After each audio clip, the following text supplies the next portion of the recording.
cual me iba a hacer pararme y tal, iba a perder toda... Pero dicen que pararse hace que los nervios fluyan, entonces igual me quedo sentada.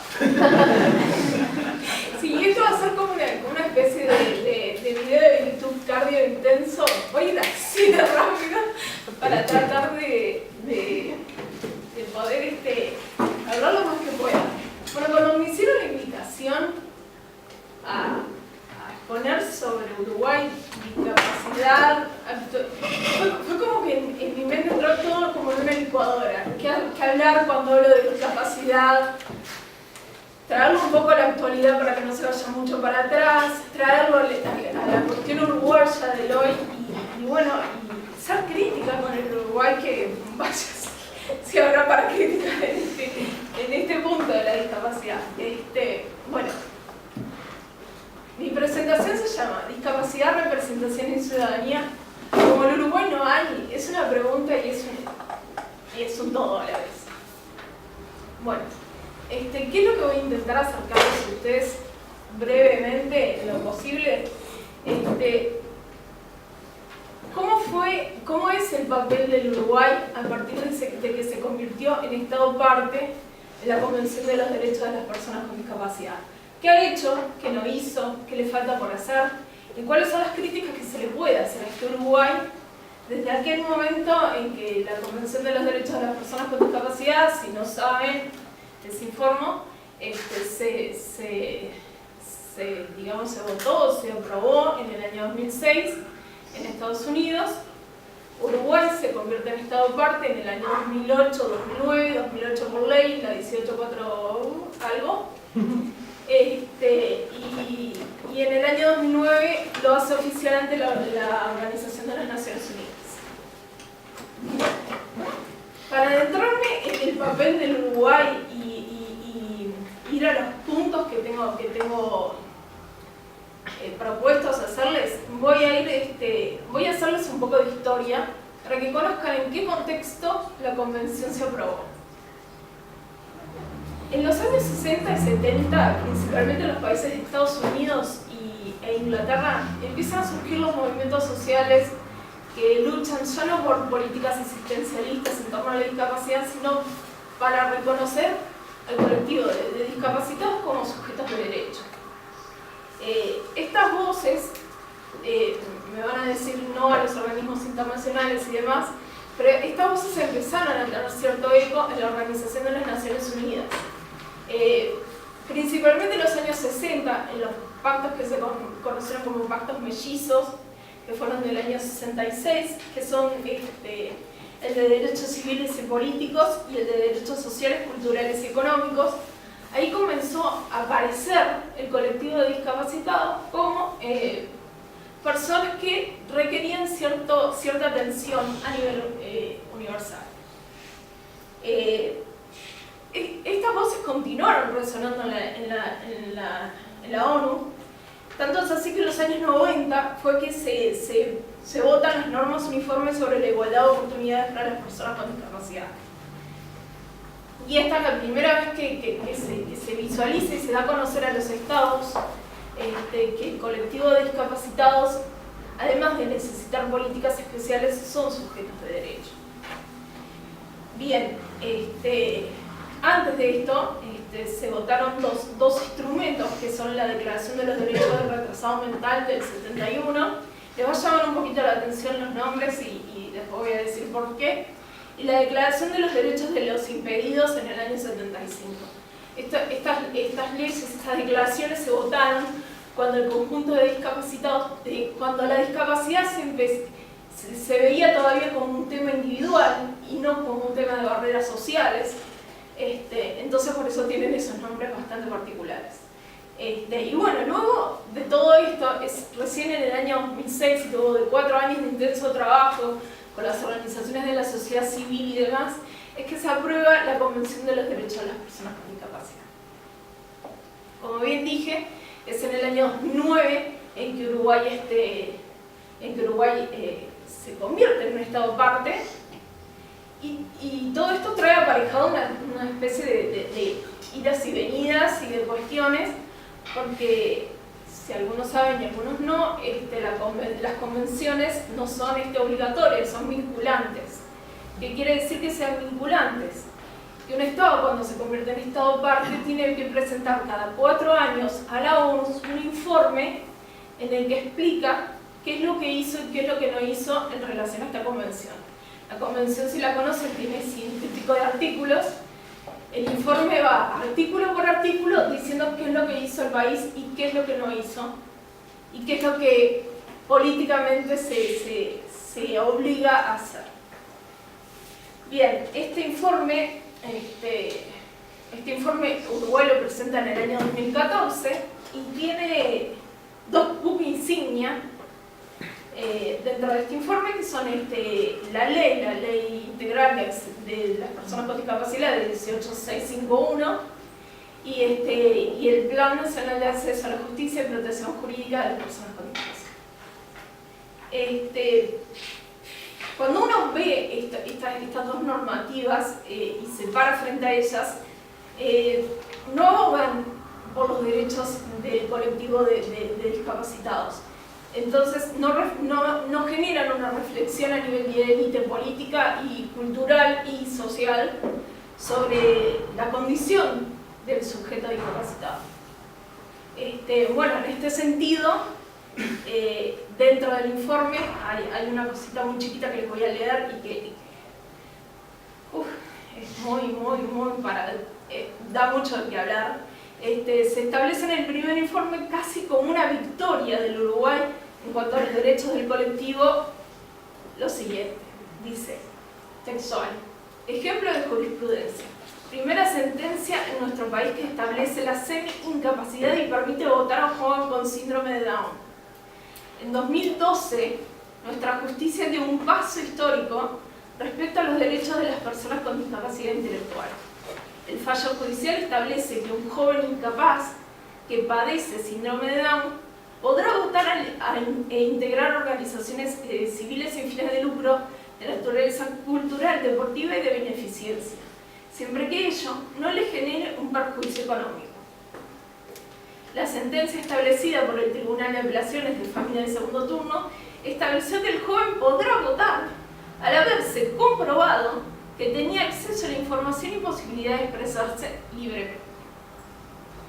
Bien, al Uruguay presentar su informe, la ONU le permite a las organizaciones de la sociedad civil presentar un informe. ¿Alguien? Sombra. Alternativo. Gracias, Diego. Hay como unas diferencias entre el sombra y el alternativo y demás.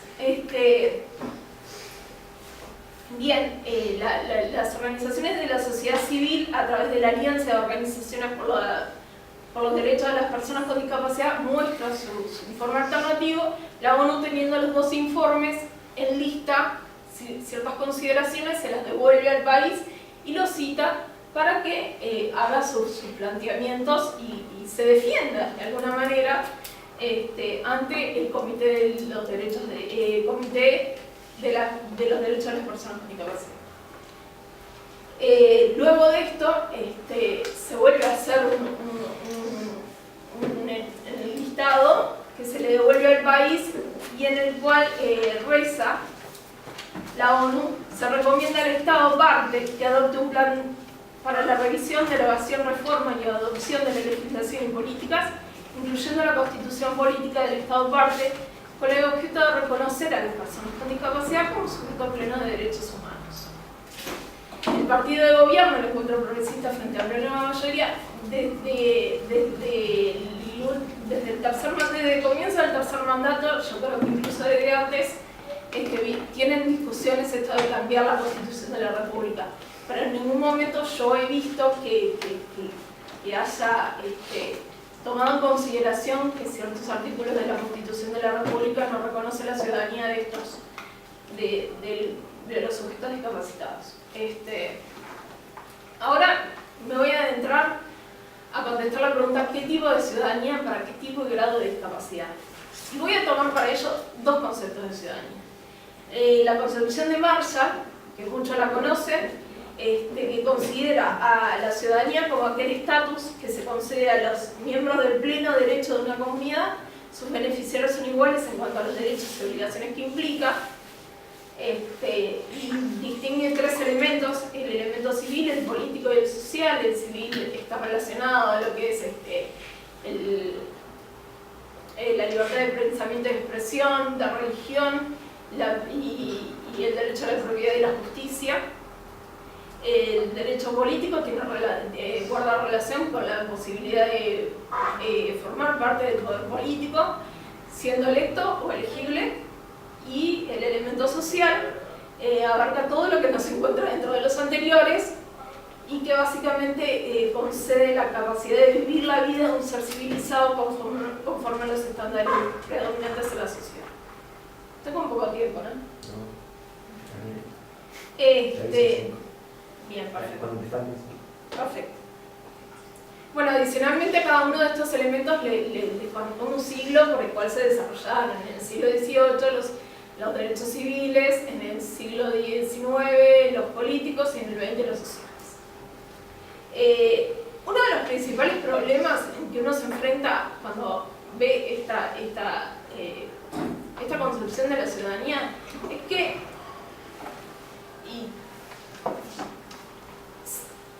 uno ve que la idea convencional de ciudad, estoy tratando de traducir esta frase del inglés al español, así que te tengo al lado cualquier cosa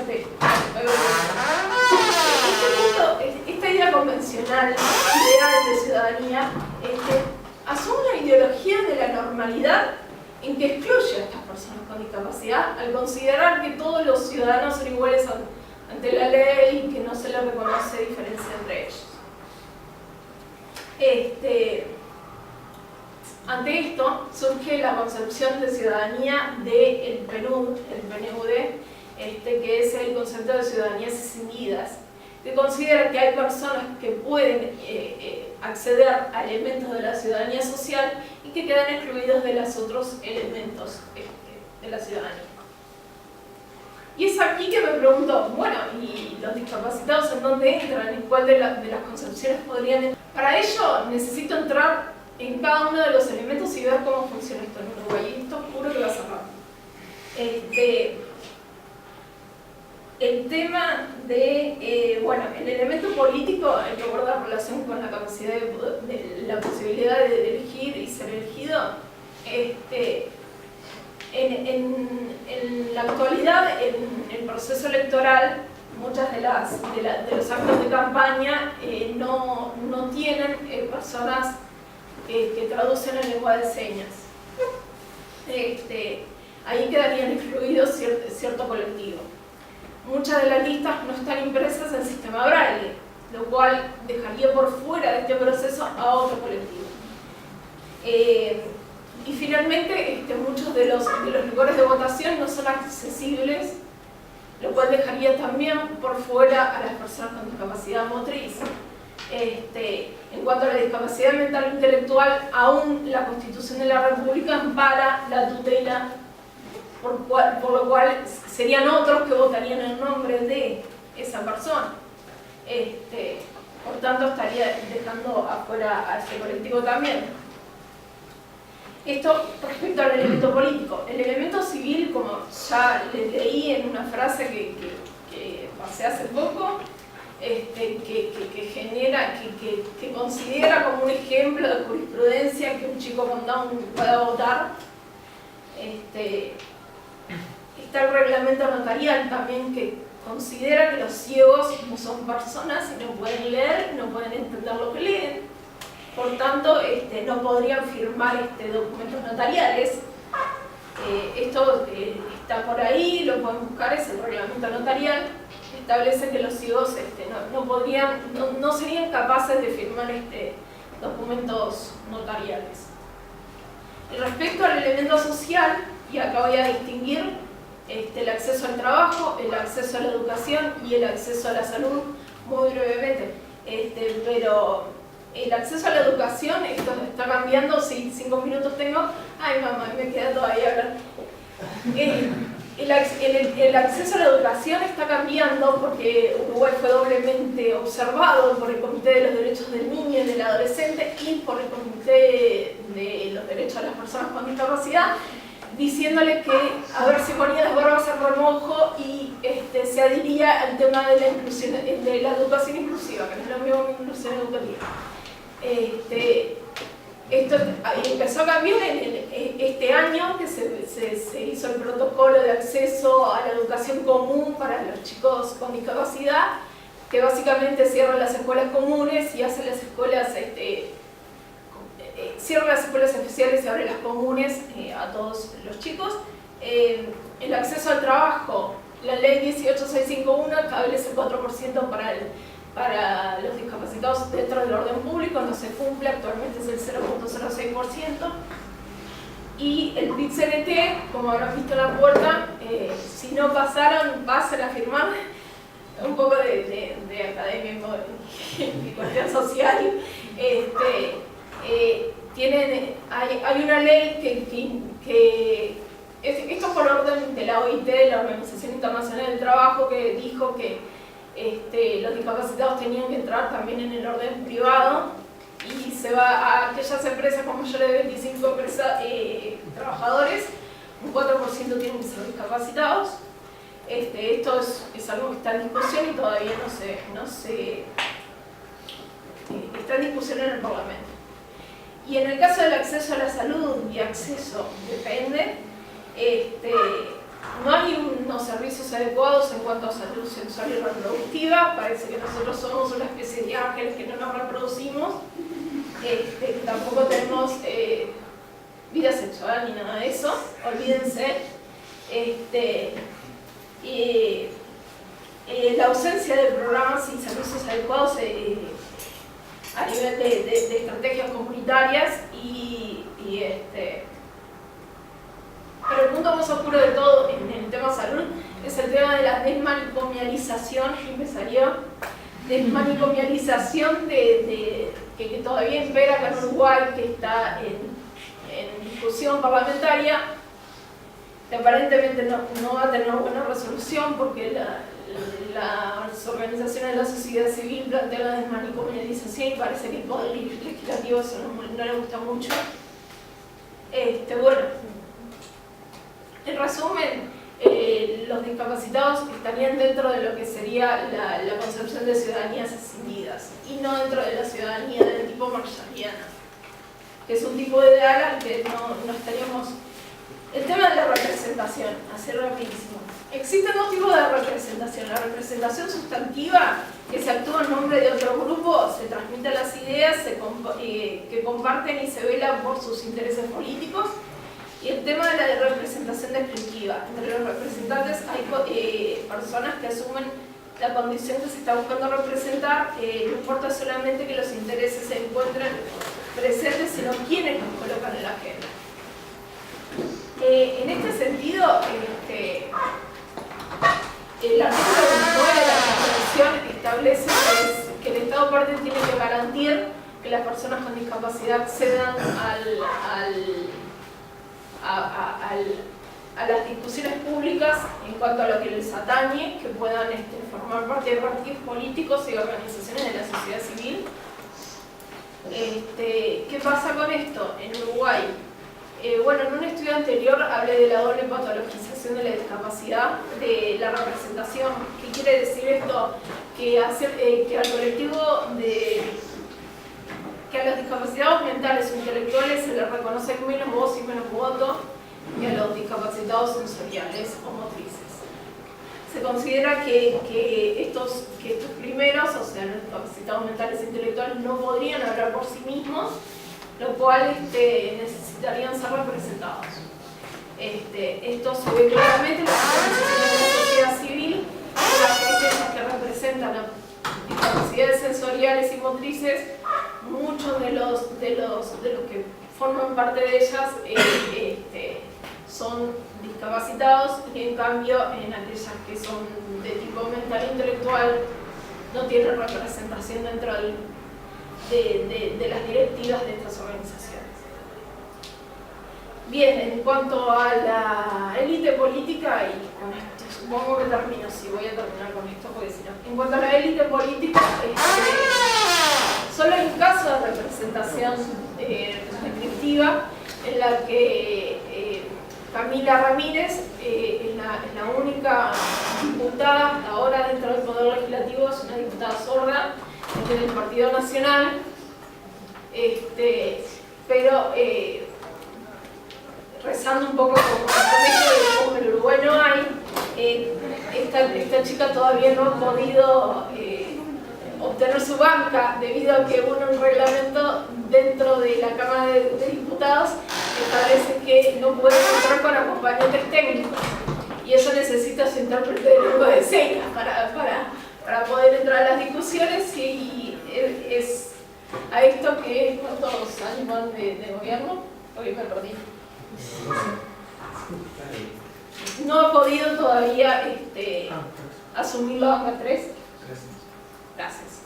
En 3 años de gobierno todavía no ha podido asumir su banca porque una normativa dentro de la Cámara de Diputados le impide entrar con su intérprete de lengua de señas. Bueno, supuestamente tenía un videíto en el PPT en el que mostraba esta concepción de que como en Uruguay no había, de que es el reza y dice a viva voz el Uruguay que es el país más democrático del mundo y etcétera, etcétera. Pero voy a hablar de esta frase de cómo el Uruguay no hay, de dónde nació. Don Llenar, en un libro en el 2003, dice que muchos de nosotros, ciudadanos de este país, hemos oído reiteradas veces la frase que reza como el Uruguay no hay. Esta expresión ha sido desarrollada en la primera mitad del siglo XX, en una época en la que nuestro país gozaba de mucha bonanza. Esta frase, luego de 60 años de estancamiento que al día de hoy sigue, nos ha impedido ver nuestras propias limitaciones y se ha convertido en el principal mito que expresa la terrible autocomplacencia de los uruguayos.